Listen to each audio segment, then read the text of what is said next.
ও যে প্রক্রিয়াই হোক খাবে। কি বলেন ঠিক না? না, আমার দিকে লক্ষ্য করেন। সুলাইমান আলাইহিস সালাম লাঠি নিয়ে দাঁড়াইয়া আছে, বাইতুল মুকাদ্দাস নির্মাণ হইতেছে, এখনো কমপ্লিট না, প্রায় কাছাকাছি। ইন দি মিন টাইম মালাকুল মউত এসে হাজির। কার কাছে?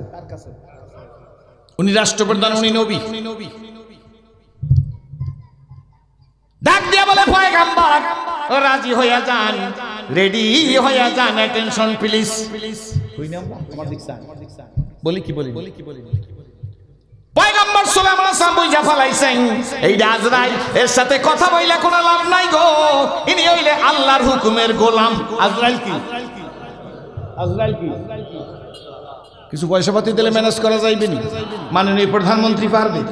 খালেদা জিয়া অসুস্থ, এক বান্ডিল লইয়া যান, বছর 2 ক্ষমতা থাকতে দেন, আবার একবার চেয়ারে বসতে দেন। যত বান্ডিলের ফরওয়ার্ড করে না প্রতিবেশী রাষ্ট্র নরেন্দ্র মোদী কাকু যদি কিছু টাকা দেয় আজরাইল ফেরবেনি। জো বাইডেন দেরাম না টেরাম? ও টেরাম গ্রামে মানুষ নেই, ভালো বাংলা বুঝে না। কি নাম?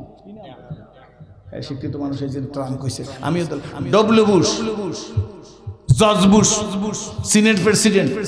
এই বাংলার মানুষ যাই না দেখ, করোনার মানুষ দর্শি কোন নুরানি মাদ্রাসা, কেরাতুল কোরআন, হাফিজিয়া মাদ্রাসা, কোন মসজিদের ইমাম মুয়াজ্জিন ধরি নাই, তাবলিগ জামাতে চিল্লা লাগাইতে গেছে চরমনের মাহফিলে ধরি নাই। আমি যাগো দর্শি তারা বাগা মানুষ, সিরাজগঞ্জের লৌহ মানুষ, প্রথম জীবনে স্বরাষ্ট্রমন্ত্রী, শেষ জীবনে স্বাস্থ্যমন্ত্রী, বাগা মানুষ ডক্টর নাসিম সাহেবের দর্শি।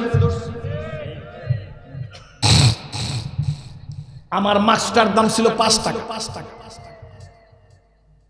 নাসিম সাহেব সহ বড় বড় নেতা গো মাস্কের দাম 6,000 টাকা, 10,000 টাকা। এটার মধ্যে কি ঢুকাইছে আমি তো জানি। আল্লাহ ধরলো স্বরাষ্ট্রমন্ত্রী অ্যাডভোকেট সারা খাতুনকে। আওয়ামী লীগের লোকেরা বেজার হইবেন, 2 জন আমাকে দলের লোকের নাম বলছে, বিএনপির কথা কয় নাই। হুজুর বুঝি বিএনপি পড়তি, এই জন্য বইলা যাই ফরিদপুরের নয়নমণি বললে ভুল হবে না, কয়েকবারের এমপি, কয়েকবারের মন্ত্রী কামাল ইবনে ইউসুফ বিএনপির লোক কিনা জোরে কয়। আল্লাহ একটা করোনা দিয়ে ধরছে, এমন ধরছে নিয়ে গেছে। কোরআন শরীফের কসম খইয়ে বলি, একটা নুরানি মাদ্রাসার ছেলে মারা গেলে আমারে বলো আব্বা। কয়জন মুয়াজ্জিন মারা গেছে? হাফিজিয়া মাদ্রাসার কয়টা ছেলে মারা গেছে? না মারা গেলে হাজ জায়গায় এখন মারা যায় না। হাজ জাগান বড় বড় নেতারা মরছেনি। যমুনা গ্রুপের চেয়ারম্যান নুরুল ইসলাম বাবু ভাই কয় হাজার কোটি টাকার মালিক কেউ জানে না, বেডারে করোনায় ধরছে। 12 জন ডাক্তার বিদেশি, চতুর্দিক দিয়ে হইয়া বসে, দেশি ডাক্তারের তো কোনো খবরই নাই। চতুর্দিক দিয়া নুরুল ইসলাম বাবু ভাই যখন সাকরাত শুরু হয়ে গেছে, ডেকে বলে ডাক্তার সাহেবরা বাঁচবো না বুঝছি, কিন্তু মৌতের কষ্টটা একটু আসান করে দেন, আর আমি মরতে চাই। আল্লাহ বলে এই ফয়সালা আসমান সে হতি হায়। টুফিয়ালা দেখতে না, চিন্তা যদি করতে যেই পারে তাহলে বোঝা উচিত ছিল মরলো। ঠিক নেবে? ঠিক জোরে বলেন। আজরাইল ইসলাম এসে গেছে। পয়গম্বর আমি আজরাইল। পয়গম্বর কি চেনে না? ডাক দিয়া মনে মনে চিন্তা করে, আমি যদি আজরাইলকে বলি গো ও আজরাইল আমারে সময় দাও, আজরাইল আল্লাহর হুকুমের গোলাম, সময় দিবে না। পয়গম্বর ডাক দিয়া কে আল্লাহ, আমি আপনার সুলাইমান, আপনি আমার আল্লাহ। যারা আল্লাহর সাথে মুআমালাত করবে আল্লাহ তাদের কপাল খুলে দেবে।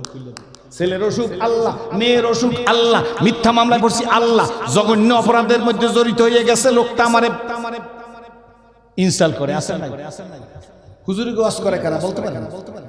আমাকে ওয়াজ করে কারা বলবেন? রাগ হইবেন না তো? এক বেচারা মসজিদ মাঠে পায়খানা করছে। কোন মাঠে? মসজিদের সামনে মাঠ আছে না? অন্ধকার রাত্র 10টার সময় পায়খানা করছে। আর একবেলা তুষখালির দেখ কদুর, শালগম, পালং শাক আর চিংড়ি মাছ আর বরিশাল ইলিশ মাছ নিয়ে বাড়ি যাইতেছে, জিপে রাস্তাটা দিয়ে যাইতেছে, পায়খানার গন্ধ নাকে আসছে। এই বেড়া বনালা শুয়ার এই মসজিদের সামনে পায়খানা বসছে।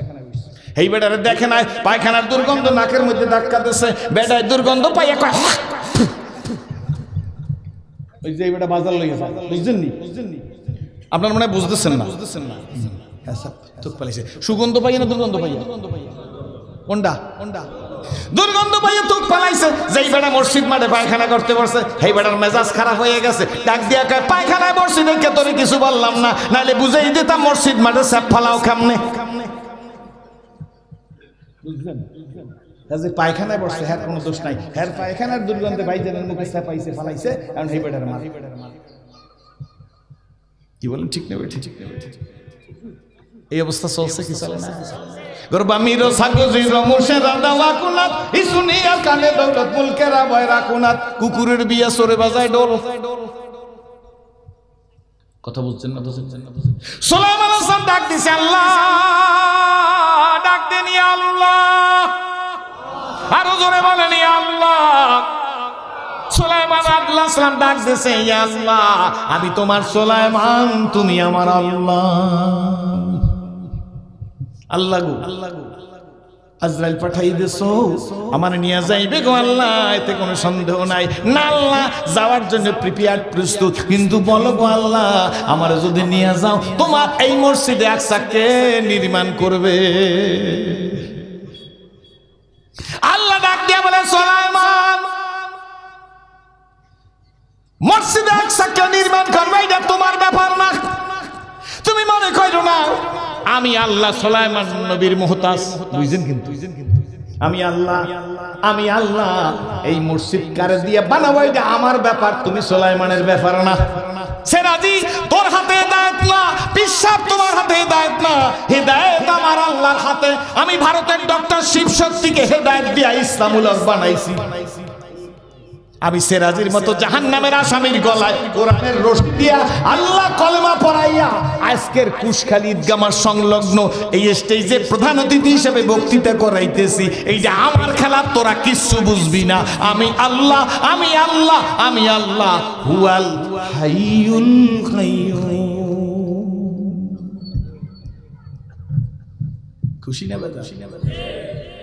সুলাইমান সালাম ডাক দিয়ে বলে আল্লাহ, আমার তো সময় এক্সটেনশন হবে না, আমি বুঝে ফেলাইছি, সময় বাড়ান যাবে না, মসজিদে আকসা আমার দ্বারা নির্মাণ হবে না। তবে আল্লাহ একটা কথাও বলবার মন চায়, আমি আর একটা দরখাস্ত করব, আপনি না আল্লাহ, আপনারা স্যার আমি সুলাইমানের যাওয়ার কোনো জায়গা নাই। আল্লাহ বলে ওকে, তুমি করো, কি দরখাস্ত করবা? সুলাইমান সালাম ডাক দিয়ে আল্লাহ গো, নিয়ে যাইবেন, নিয়ে যান, কোনো আপত্তি নাই, কিন্তু আমার লাশটা এই লাঠিটার উপর ধরাইয়ে রাইখা দেন, জিনেরা জানি মনে করে আমি সুলাইমান নবী বাইসে আছি।